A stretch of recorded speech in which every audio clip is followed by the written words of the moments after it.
નમસ્કાર વિદ્યાર્થી મિત્રો, હું શૈલેષ દલસાણીયા સ્વાગત કરું છું. આજે આપણે સ્ટાન્ડર્ડ 10થમાં ઇંગ્લિશ ટેક્સ્ટબુકમાં યુનિટ 5 પ્લેઇંગ વિથ ફાયર આગળ જોવાના છીએ. આપણે લાસ્ટ લેક્ચરમાં મેં તમને તેનું ઇન્ટ્રોડક્શન અને અમુક માહિતી આપેલી હતી. આજે આપણે આગળ પેરેગ્રાફ જોશું. આપણે ચોથો પેરેગ્રાફ પહોંચેલા છીએ. ઓકે, તો લેટ્સ સ્ટાર્ટ. ભાષાંતરમાં ખાસ ધ્યાન રાખજો જેથી કરીને પ્રોબ્લેમ્સ ન થાય. However, the Chinese are generally considered the pioneer of pyrotechnics. However નો મિનિંગ થાય આ ઉપરાંત. The Chinese are એટલે કે ચાઇનીઝ લોકો are generally considered કરવું એટલે માનવું અથવા ગણવું. ધ પાયોનિયર એટલે સંશોધકો. પાયોનિયર્સનો મિનિંગ શું થાય? સંશોધકો ઓફ પાયરોટેકનિક્સ. આ ઉપરાંત ચાઇનીઝ લોકોને પાયરોટેકનિક્સના સંશોધકો ગણવામાં આવે છે. એટલે ટૂંકમાં એવું છે કે એ લોકોએ આ પાયરોટેકનિક્સની શોધ કરી હતી. ટૂંકમાં બ્લેક પાવડરની શોધ કરી હતી. They are said, તેઓ કહે છે, to have developed black powder more than 1000 years ago.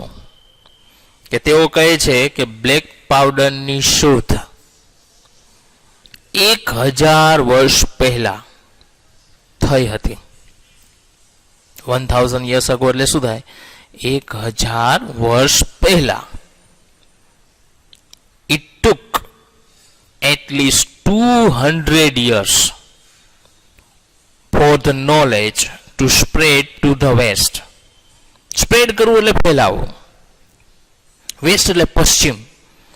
કે પશ્ચિમમાં આ જ્ઞાન, નોલેજ એટલે શું થાય? જ્ઞાન. કે પશ્ચિમમાં આ જ્ઞાનને ફેલાતા 200 વર્ષ લાગ્યા. ઓછામાં ઓછા 200 વર્ષ લાગ્યા હતા. એટલે આ નોલેજ છે ક્યાં ગયું? વેસ્ટમાં, પશ્ચિમ એટલે યુરોપીય કન્ટ્રી. યુરોપ કન્ટ્રીમાં છે બ્લેક પાવડરનું નોલેજ છે ગયું. એટલે એ લોકોએ પણ બ્લેક પાવડરની શોધ કરી. And it was only in 1242. એટલે માત્ર 1242માં that an English monk. English monk એટલે શું થાય? ઇંગ્લિશ સાધુ, જે સંત. આપણે જેમ સાધુ સંત હોય એમ ત્યાં પણ મોન્ક, એ લોકો મોન્ક કે, બરાબર. એટલે કે ઇંગ્લિશ સાધુ. એટલે કે 1242માં એક ઇંગ્લિશ સાધુએ રોજર બેકન, એનું નામ શું હતું? Roger bacon. રિવીલ કરવું એટલે પુનરાવર્તિત કરવું. The formula for black powder.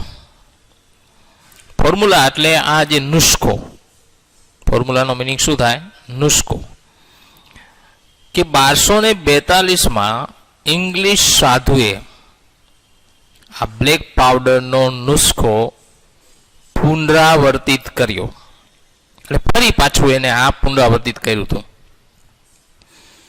He considered it such a dangerous substance. Consider કરવું એટલે માનવું, ગણવું. ડેન્જરસ એટલે ખતરનાક. સબસ્ટેન્સ એટલે પદાર્થ. તે આને ખૂબ જ ભયંકર અથવા ખતરનાક પદાર્થ ગણતા હતા. That he wrote of it in code languages. That he wrote of it a code language. Code language એટલે સાંકેતિક ભાષા. તેથી તેને સાંકેતિક ભાષામાં લખ્યું હતું. એટલે મીન્સ કે કોઈને ખબર ન પડે. નહીં તો જો આ ફેલાઈ જાય ને તો બધા આ બ્લેક પાવડર બનાવવા માંડે. બ્લેક પાવડર બનાવવા માંડે એટલે એના મિનિંગ કે શસ્ત્રોનું નિર્માણ થાય. શસ્ત્રોનું નિર્માણ થાય એટલે તમને ખ્યાલ જ છે કે દુનિયામાં છે એ શસ્ત્રો જેમ વધશે એમ પરિસ્થિતિ બહુ જ ભયંકર બને. એટલા માટે છે અહીંયા જે મોન્ક છે એટલે કે રોજર બેકન છે એ પોતે આ જે ભાષા, જે કોડ લેંગ્વેજ, સાંકેતિક ભાષામાં તેને લખ્યું. હવે આ પેરેગ્રાફ ઉપરથી પ્રશ્ન છે. પહેલો પ્રશ્ન છે, who are said to be pioneers of pyrotechnics? પાયરોટેકનિક્સના સંશોધકો કોને ગણવામાં આવે છે? તો Chinese are said to be the pioneers of pyrotechnics. કે ચાઇનીઝ લોકો એવું કહે છે કે તેઓ પાયરોટેકનિક્સના સંશોધકો છે અથવા સ્થાપકો છે. એના પછીનો પ્રશ્ન છે, હુ ડેવલપ બ્લેક પાવડર વેન? કોને બ્લેક પાવડરની શોધ કરી, ક્યારે? તો જવાબ છે the Chinese develop black powder. Chinese લોકોએ બ્લેક પાવડરની શોધ કરી મોર ધેન 1000 years ago, એટલે કે 1000 વર્ષ પહેલા. Who revealed the formula for black powder? When? કોણે બ્લેક પાવડરનો નુસ્ખો છે પુનરાવર્તિત કર્યો, ક્યારે? તો જવાબ છે Roger Bacon, an English monk. કે ઇંગ્લિશ સાધુ રોજર બેકને reveal the formula for the black powder in 1242. એટલે કે ઇંગ્લિશ સાધુ રોજર બેકને 1242માં બ્લેક પાવડરનો ફોર્મ્યુલા પુનરાવર્તિત કર્યો હતો. ત્યાર પછીનો પ્રશ્ન છે, why did Roger Bacon write about a black powder in a code language? કે શા માટે રોજર બેકને છે બ્લેક પાવડર છે એને સાંકેતિક ભાષામાં લખ્યું હતું? તો કે Roger Bacon wrote about black powder in a code language. કે રોજર બેકને સાંકેતિક ભાષામાં બ્લેક પાવડર લખ્યું હતું બીકોઝ, કારણ કે he consider it a very dangerous substance. કારણ કે તેઓ તે ખૂબ જ ખતરનાક અથવા ભયંકર પદાર્થ માનતા હતા. એના પછીનો પ્રશ્ન પાંચમો છે, what was the Roger bacon opinion about black powder? કે બ્લેક પાવડર વિશેના રોજર બેકનના શું મંતવ્ય હતું? તો કે according to Roger bacon, black powder was a very dangerous substance. કે બ્લેક પાવડર છે ખૂબ જ ખતરનાક પદાર્થ છે, આ એનું માનવું છે. એટલે તેને જો કોડ લેંગ્વેજમાં લખ્યું હતું. ત્યાર પછીનો પેરેગ્રાફ છે, તો basic formula of the black powder. કે બ્લેક પાવડરના બેઝિક ફોર્મ્યુલા એટલે પાયાના નુસ્ખામાં, કે બ્લેક પાવડરના પાયાના નુસ્ખામાં ઓર ગન પાવડર. જો આને ગન પાવડર પણ કહેવાય, એવું નથી. અને બ્લેક પાવડર કહી શકાય, આને ગન પાવડર પણ કહેવાય. બે તમને શોર્ટ નોટ પૂછાય તો કદાચ હેડિંગ તરીકે બ્લેક પાવડરે હોય અને અથવા ગન પાવડરે હોય. અને જે આ શોર્ટ નોટ છે એ ખાસ અગત્યની છે. આ જે પેરેગ્રાફ છે એક પ્રકારની શોર્ટ નોટ જ છે, બરાબર? પરીક્ષામાં પૂછાય તેવી છે. આપણે કેમ આગળ છે પાયરોટેકનિકની શોર્ટ નોટ છે એ પૂછાય એમ હતી, એમાં બ્લેક પાવડરની શોર્ટ નોટ પણ પૂછાય એમ છે. કે the basic formula of black powder, કે બ્લેક પાવડરના પાયાના નુસ્ખામાં ઓર ગન પાવડર અથવા તો gunpowder has remain unchanged. Unchange એટલે કોઈ પણ ફેરફાર નથી થયો ફોર અ સેન્ચુરીઝ, એટલે કે સદીઓથી. કે બ્લેક પાવડર અથવા ગન પાવડરના પાયાના સિદ્ધાંતોમાં સદીઓથી કોઈ ફેરફાર થયો નથી. ટૂંકમાં હજુ એ જે ફોર્મ્યુલા છે એ જ ફોર્મ્યુલા હજુ સુધી ચાલી આવે છે. It is a blend of potassium. Blend એટલે મિશ્રણ. બ્લેન્ડનો મિનિંગ શું થાય? મિશ્રણ. It is a blend of potassium nitrate, charcoal and sulfur in ratio of 75 15:10 by weight. કે તેમાં પોટેશિયમ નાઇટ્રેટ, ચારકોલ અને સલ્ફરના વજનનું પ્રમાણ 75:15:10 છે. એટલે એનો મિનિંગ એમ થાય કે 75% એમાં પોટેશિયમ નાઇટ્રેટ છે, 15% ચારકોલ છે અને 10% છે સલ્ફર છે. આ ત્રણેયનું મિશ્રણ થાય એટલે બ્લેક પાવડર બને. આ એક રાસાયણિક બાબત છે, બરાબર? It is almost a perfect combination. Combination એટલે મિશ્રણ. કે તે એક ચોક્કસ મિશ્રણ છે. As it is and no further improvements. Improvements એટલે સુધારો. જેથી તેમાં કોઈ આગળ સુધારો નથી, ઓર અલ્ટરનેશન અથવા વિકલ્પ નીડ ટુ બી મેડ, જેથી તેમાં કોઈ પણ આગળ સુધારો નથી અથવા તો તેમાં કોઈ વિકલ્પની જરૂરિયાત રહી નથી. અલ્ટરનેશનનો મિનિંગ શું થાય? વિકલ્પ. Need to be made. Experts say that, નિષ્ણાંતો એવું કહે છે કે this might be the only chemical product, કે આ એવી એક રાસાયણિક ઉત્પાદન છે, still using the same age old proportion and manufacturing techniques. proportion એટલે એમાં એનું પ્રમાણ, બરાબર, and manufacturing એટલે ઉત્પાદન, ટેકનિક્સ એટલે પદ્ધતિ, કે આ એવી એક રાસાયણિક ઉત્પાદન છે જેમાં વર્ષોથી એક જ પ્રકારનું મિશ્રણ અથવા તો પદાર્થો અને ઉત્પાદનની પદ્ધતિ રહી છે. મીન્સ કે જ્યારથી શરૂ થયું ત્યારથી આજ સુધી એમાં મેન્યુફેક્ચરિંગમાં કે એના પ્રપોર્શનમાં કોઈ જાતનો ફેરફાર થયો નથી. ઓકે, એના ઉપરથી પ્રશ્નો જોઈએ છીએ આપણે. ક્વેશ્ચન નંબર 1 છે, બ્લેન્ક્સ આપેલી છે. પહેલા તો has remain unchange for centuries. અહીં તમારે ખાલી જગ્યામાં છે નામ લખવાનું છે. તો કે the basic formula of black powder, એટલે કે બ્લેક પાવડરના પાયાના નુસ્ખામાં વાક્ય પૂર્ણ કરવાનું છે. The basic formula of black powder has remain unchange for centuries. What is the formula of black powder? Black પાવડરનો શું ફોર્મ્યુલા છે? તો કે the black powder is a blend of potassium nitrate, charcoal and sulfur in ratio of 75, 15 and 10 by weight. કે black પાવડરમાં potassium nitrate, charcoal અને સલ્ફરનું પ્રમાણ 75:15:10 હોય છે. What do the expert say about the formula of black powder? કે black પાવડરના formula વિશે નિષ્ણાંતો શું કહે છે? તો કે expert says that black powder might be only chemical product, કે બ્લેક પાવડર એક એવી રાસાયણિક ઉત્પાદન છે, still using the same age or proportion and manufacturing techniques, કે જેમાં એક જ પ્રકારના પદાર્થો અને ઉત્પાદનની પદ્ધતિ રહી છે.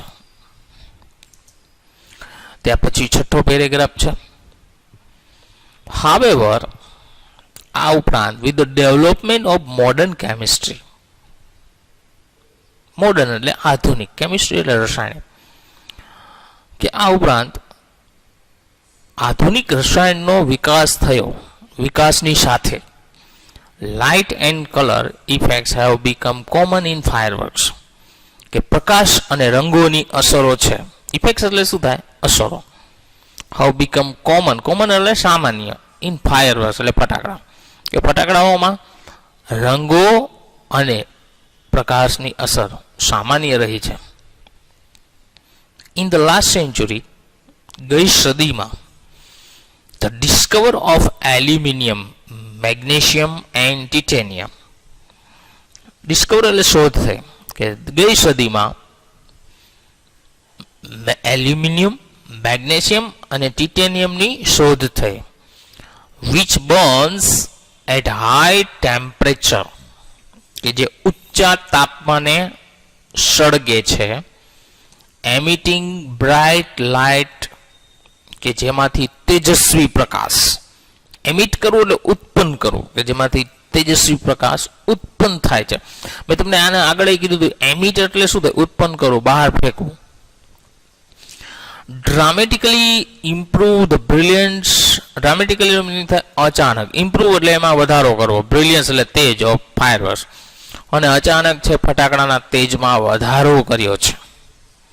તમે જોશો આ જે એલ્યુમિનિયમ છે, મેગ્નેશિયમ છે, ટિટેનિયમની શોધ થઈ પછી એનો ઉપયોગ પણ ફટાકડામાં કરવામાં આવ્યો. શેના માટે? એના તેજ માટે. જોજો આજના ફટાકડાઓ આકાશમાં જઈને ફૂટતા હોય તો જોજો એકદમ તેજસ્વી રીતે ફૂટશે. પ્રકાશ, અલગ અલગ રંગો એમાંથી લાલ, પીળો, લીલો, આવા રંગો થશે. એ કેના લીધે થાય છે? આ મેગ્નેશિયમ, એલ્યુમિનિયમ, ટિટેનિયમના લીધે. સિમિલરલી એ જ રીતે colours are a recent development, રંગો પણ એ હાલનો જ વિકાસ છે. The principal colours emitters in pyrotechnics were identified after decades of research. Principal એટલે કે પાયાના રંગો, એમિટર્સ, કે પાયા જે ઉત્પન્ન થતા પાયાના રંગો ઇન પાયરોટેકનિક્સ, પાયરોટેકનિક્સમાં ઉત્પન્ન થતા પાયાના રંગો વેર આઈડેન્ટિફાઈ કરવું એટલે ઓળખવું આફ્ટર ડિકેડ્સ એટલે દાયકાઓ ઓફ રિસર્ચ એટલે સંશોધન, કે દાયકાના સંશોધનથી પાયરોટેકનિક્સના પાયાના ઉત્પન્ન થતા રંગોને ઓળખવામાં આવ્યા છે. These colors are formed in one or two ways. આ રંગોને એક અથવા બે રીતે રચવામાં અથવા એને એક અથવા બે રીતે એને વિભાજિત કરવામાં આવે છે. લ્યુમિનિસેન્સ એન્ડ ઇન્કેડેસન્સ.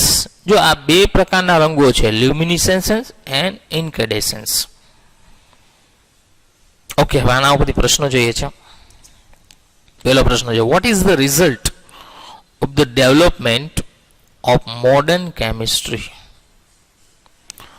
આધુનિક રસાયણના વિકાસનું પરિણામ શું આવ્યું છે? તો કે as a result the development of the modern chemistry, કે આધુનિક રસાયણના વિકાસથી પરિણામ આવ્યું કે light and colour effects have become common in firework, કે રંગો અને પ્રકાશની અસરો છે એ ફટાકડામાં સામાન્ય રહી. એમ. બીજો પ્રશ્ન, what has improve the brilliance of firework, કે ફટાકડાના તેજમાં શું સુધારો થયો છે? તો કે ધ ડિસ્કવર ઓફ એલ્યુમિનિયમ, એટલે કે એલ્યુમિનિયમની શોધ થતા magnesium and titanium which burn as high temperature, કે જે ઊંચા તાપમાને સળગે છે, emitting bright light has improved, તેમાંથી તેજસ્વી પ્રકાશ ઉત્પન્ન થાય છે, ધ બ્રિલિયન્સ ઓફ ફાયરવર્ક, અને ફટાકડાના બ્રિલિયન્સ એટલે તેજ ઓફ ફાયરવર્ક એટલે કે ફટાકડા.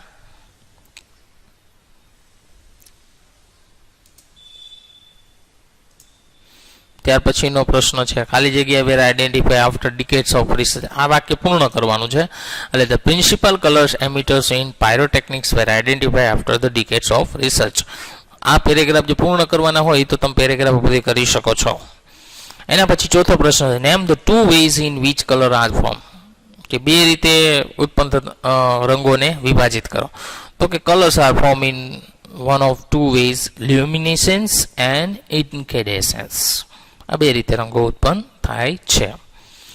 તો મિત્રો, વિડીયો જોવા બદલ આપ સૌનો ખૂબ ખૂબ આભાર. નેક્સ્ટ પેરેગ્રાફ આપણે નેક્સ્ટ લેક્ચરમાં સમજીશું. અત્યારે અહીં